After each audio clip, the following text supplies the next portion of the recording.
Hello guys, my name is आशीर्वाद सैनी और मैं क्लास 12 के लिए फिजिक्स का कोर्स लेकर आया हूँ जो कि हम कम से कम टाइम में कवर करने वाले हैं। विद इन 10 आवर्स के अंदर हम इसे कवर करेंगे और एनसीईआरटी रिड्यूस सिलेबस के हिसाब से हम इसे कवर करेंगे। आपके इंपॉर्टेंट डेरिवेशन भी कवर करेंगे, प्रीवियस ईयर्स के डेरिवेशंस भी, और प्रीवियस ईयर्स के हो सकता है न्यूमेरिकल भी हम क्या करें इसमें कवर करें। और एनसीईआरटी के आपको क्या करने पड़ेंगे, इसमें क्वेश्चंस करने पड़ेंगे, सॉल्व एग्जाम्पल करने पड़ेंगे और मेरे 2 से 3 बार आपको नोट्स रिवाइज करने पड़ेंगे। और गारंटीड आपके 75 में से 65 मार्क्स आएंगे ही आएंगे। हम इस पूरे कोर्स को फर्स्ट यूनिट से लेके 14 यूनिट तक हम सारे का सारा विद इन 10 आवर्स के अंदर इसे पूरा करने वाले हैं। और जिस बच्चे ने अब तक कोर्स नहीं पढ़ा है या डर लग रहा है किसी को फिजिक्स से, या जो जेई मेन वाले बच्चे हैं, वो भी इसे क्या कर सकते हैं, रीड आउट कर सकते हैं और उनके भी अच्छे मार्क्स आ जाएंगे। सभी के सभी आपको नोट्स 1 to 14 यूनिट तक आपको डिस्क्रिप्शन लिंक में मिल जाएंगे और वहां से आप डाउनलोड कर लीजिए। इट डजेंट मैटर आपने अब तक पढ़ाई की है या नहीं की है, या किसी को फिजिक्स से डर लग रहा था, अभी भी उसके पास क्या है, टाइम है, थोड़ा सा अवेलेबल टाइम है। इसमें भी आप अगर रीड कर सकते हैं, नोट्स को 2-3 बार रिवाइज कर सकते हैं, एनसीईआरटी न्यूमेरिकल सॉल्व एग्जांपल्स कर सकते हैं, तो गारंटीड 65 मार्क्स आएंगे ही आएंगे। आज हम फिजिक्स कोर्स का लास्ट चैप्टर कंप्लीट करने वाले हैं। मॉडर्न फिजिक्स का भी लास्ट चैप्टर है, सेमीकंडक्टर एंड डिवाइसेस। सबसे पहला टॉपिक इसमें आता है वैलेंस बैंड। वैलेंस बैंड होता क्या है? The energy band formed by series of energy levels containing valence electron. ऐसा कोई बैंड जिसमें सबसे ज्यादा क्या होता है, वैलेंस इलेक्ट्रॉन होते हैं, उस बैंड को हम क्या बोल रहे हैं, वैलेंस बैंड बोलते हैं। नेक्स्ट हमारा इसमें आता है कंडक्शन बैंड। कंडक्शन बैंड क्या होता है? Lowest Anfield energy band. ठीक है, वैलेंस बैंड तो क्या था, कंप्लीटली फिल्ड हो रहा था। ये क्या होता है, लोवेस्ट अनफिल्ड एनर्जी बैंड होता है, just above the valence band, और लाई कहाँ करता है, वैलेंस बैंड के ऊपर, जिसे बोला जाता है कंडक्शन बैंड। एक लेवल आता है Fermi level, the highest energy level which an electron can occupy in the valence band at 0 kelvin. 0 kelvin temperature पे वैलेंस बैंड के अंदर हाईएस्ट एनर्जी लेवल ऑक्यूपाई करता है कौन, इलेक्ट्रॉन करता है, तो वो लेवल बोला जाता है फर्मी लेवल बोला जाता है। इन बेसिस के बेसिस पे कंडक्टर, इंसुलेटर और सेमीकंडक्टर को हम क्लासिफाई करेंगे एनर्जी गैप के बेसिस पे। कंडक्टर के दो पॉसिबल केस बन सकते हैं। पहला केस ये बन सकता है कि कंडक्शन बैंड और वैलेंस बैंड के बीच में जो गैप है, जिसे क्या बोलते हैं, एनर्जी गैप भी बोलते हैं और फॉरबिडन गैप भी, ये बहुत कम हो। ठीक है। दूसरा केस बन सकता है कि दोनों के दोनों क्या कर रहे हो, ओवरलैप, जो एनर्जी गैप है या फॉरबिडन गैप है वो ना ही हो। तो ये दोनों केस किसके बनते हैं, हमारे मेटल्स के या कंडक्टर। या तो गैप बहुत कम होगा या गैप होगा ही नहीं। और ऐसा क्या होता है, हम बोलते हैं कि कंडक्टर क्या करते हैं, इजीली करंट को फ्लो करते हैं, वो इसी वजह से करते हैं, या तो गैप होता ही नहीं है या गैप बहुत कम होता है, तो वैलेंस बैंड से जो इलेक्ट्रॉन होता है एकदम से कंडक्शन बैंड में जम कर जाता है, इसीलिए वो क्या करते हैं, इलेक्ट्रॉन को फ्लो करते हैं। नेक्स्ट आता है इंसुलेटर। इंसुलेटर करंट को फ्लो ही नहीं करते, मतलब कि इलेक्ट्रॉन जंप भी नहीं कर पाएगा, जंप भी नहीं कर पाएगा, तो मतलब कि गैप क्या होगा, बहुत ज्यादा होने वाला है।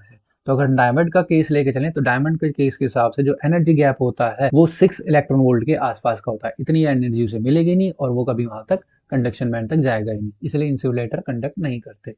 फिर नेक्स्ट आता है सेमीकंडक्टर। सेमीकंडक्टर क्या होता है, पूरा कंडक्टर भी नहीं होते और पूरे इंसुलेटर भी नहीं होते, मतलब कि इंटरमीडिएट होता है, बहुत कम करंट को क्या करता है, कंडक्ट करता है, क्योंकि इनका एनर्जी गैप दोनों के बीच में लाई करता है।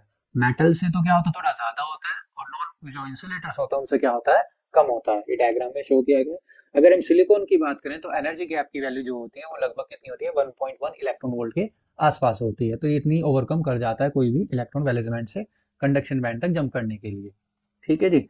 फिर नेक्स्ट टॉपिक हमारा आता है इसमें डोपिंग। डोपिंग क्या होता है, अगर प्योर सेमीकंडक्टर में हम इम्प्योरिटी मिला रहे हैं, ठीक है, इम्प्योरिटी को ऐड किया जा रहा है, और इम्प्योरिटी ऐड क्यों कर रहे हैं, ताकि उसकी कंडक्टिविटी बढ़ सके, तो इस प्रोसेस को बोला जाता है doping. The process of adding impurity to a pure semiconductor so as to improve its conductivity is called doping. दो तरह से हम इम्प्योरिटीज को ऐड कर सकते हैं, या तो हम डालेंगे पेंटावेलेंट इम्प्योरिटी या हम डालेंगे ट्राइवेलेंट इम्प्योरिटी। पेंटावेलेंट इम्प्योरिटी जिसके पास 5 वैलेंस इलेक्ट्रॉन होंगे, एग्जांपल के तौर पे हम एंटीमनी, आर्सेनिक और हमारा फास्फोरस हो सकता है। ये अगर प्योर सेमीकंडक्टर में हम ऐड करते हैं, तो वहां पे फ्री इलेक्ट्रॉन की प्रेजेंस क्या हो जाती है, ज्यादा हो जाते हैं, जिसकी वजह से वो आपका जो सेमीकंडक्टर है वो क्या बन जाता है, एन टाइप सेमीकंडक्टर बन जाता है। अगर हम ट्राइवेलेंट इम्प्योरिटी डालते हैं, ट्राइवेलेंट इम्प्योरिटी मतलब कि जिसके पास केवल 3 ही वैलेंस इलेक्ट्रॉन होंगे, बोरोन, इंडियम, गैलियम इसके एग्जांपल है, ये इम्प्योरिटी अगर हम ऐड करते हैं, तो ये सेमीकंडक्टर क्या करता है, इलेक्ट्रॉन को एक्सेप्ट करना शुरू करता है, एक्सेप्ट करता है, इसी वजह से इस इम्प्योरिटी को हम क्या बोलते हैं, एक्सेप्टर इम्प्योरिटी बोलते हैं। और इसकी वजह से जो सेमीकंडक्टर फॉर्म्ड होगा वो बोला जाएगा पी टाइप सेमीकंडक्टर। उसके बारे में भी पढ़ते हैं। हमारा दो तरह के सेमीकंडक्टर पाए जाते हैं, एक तो इंट्रिंसिक जिसे हम प्योर सेमीकंडक्टर बोलते हैं, प्योर सेमीकंडक्टर जिसमें number density of electron number density of holes के क्या होगी, इक्वल होगी, और यहाँ पे Ni के भी इक्वल होगी। Ni क्या है हमारा यहाँ पे, intrinsic charge carrier concentration, intrinsic carrier concentration बोल सकते हैं। तो ये तीनों आपस में क्या होंगे, इक्वल होंगे, number density of electron number density of holes. और एक फॉर्मूला ही बन सकता है यहाँ पे इक्विलिब्रियम कंडीशन पे कि इंट्रिंसिक जो कैरियर होता है उनका स्क्वायर किसके इक्वल होगा, number density of electron into number density of hole के इक्वल होगा। तो इंट्रिंसिक का मतलब प्योर सेमीकंडक्टर।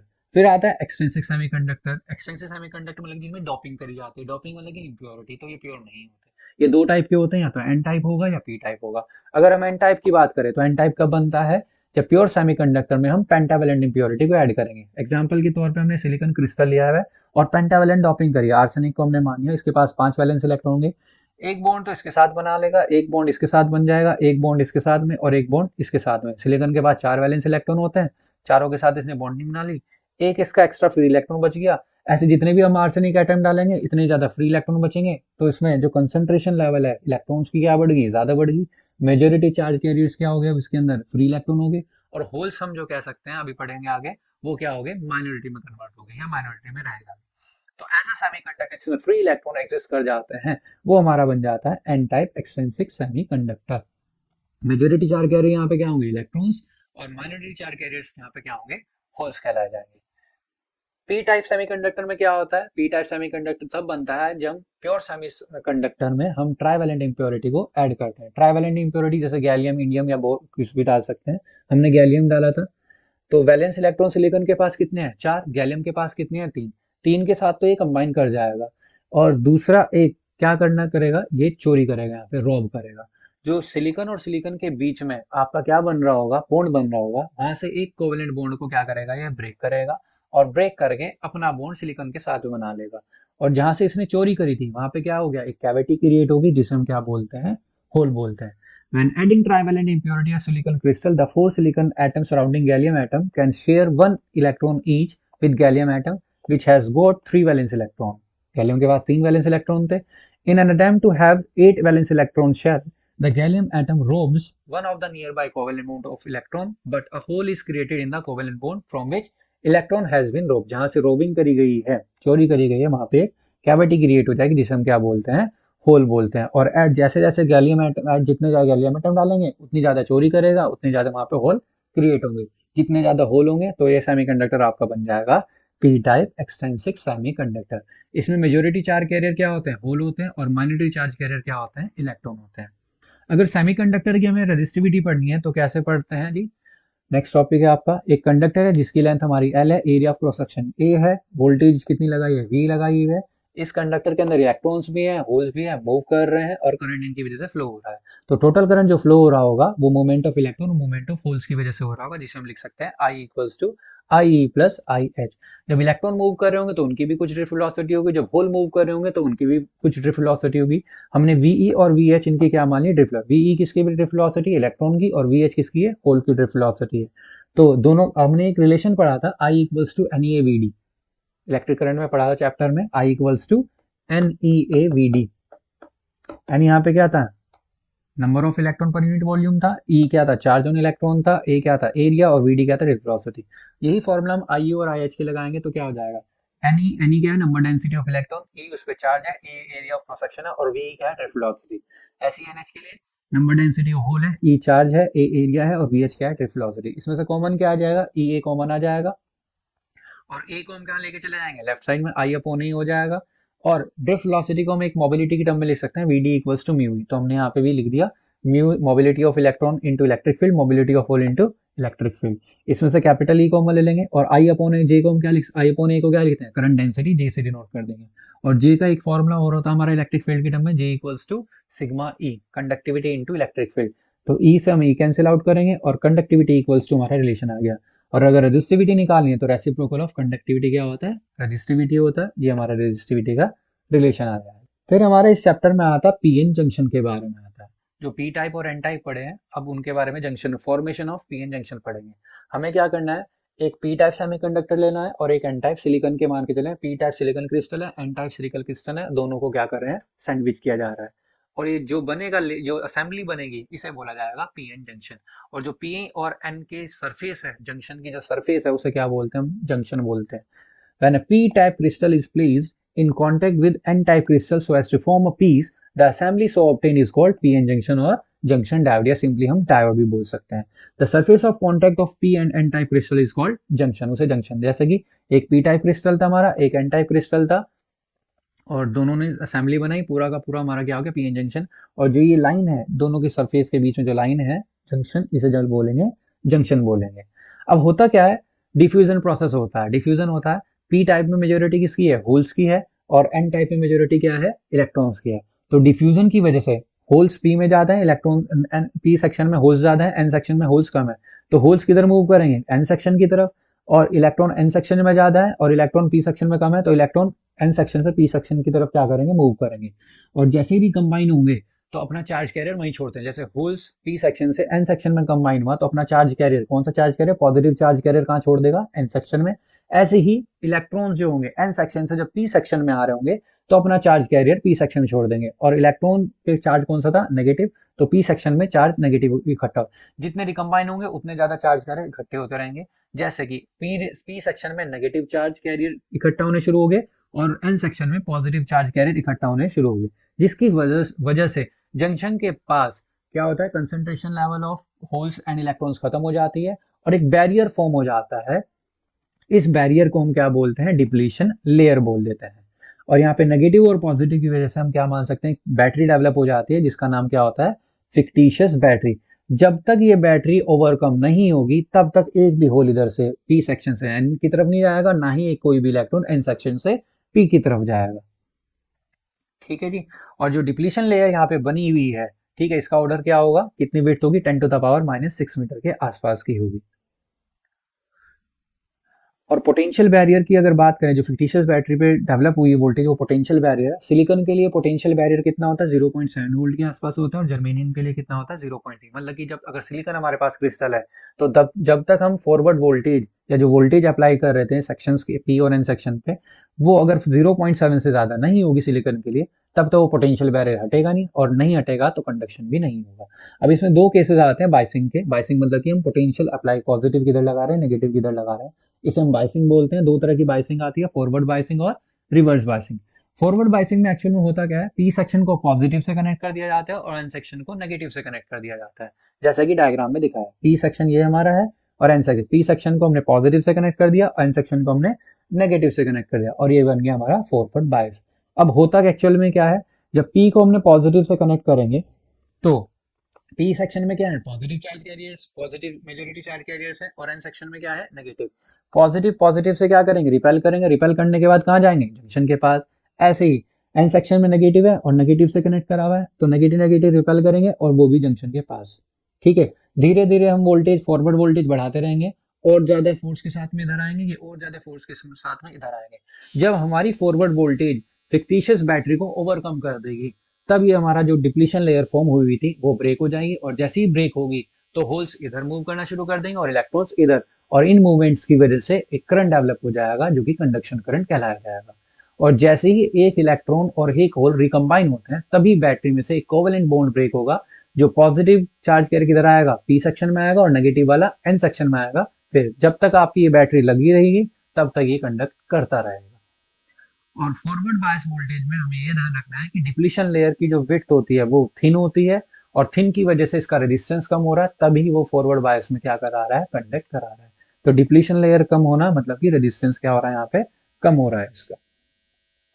करेक्टरिस्टिक्स की बात करें तो पी एन जंक्शन में पी सेक्शन को हमने पॉजिटिव से करा हुआ है, एन सेक्शन को करेक्ट, मतलब कि ग्राफ कैसा बन रहा है इसका ग्राफ। जब तक आप पोटेंशियल बैरियर वाली वोल्टेज को ओवरकम नहीं करोगे, तब तक ये कंडक्ट नहीं करेगा।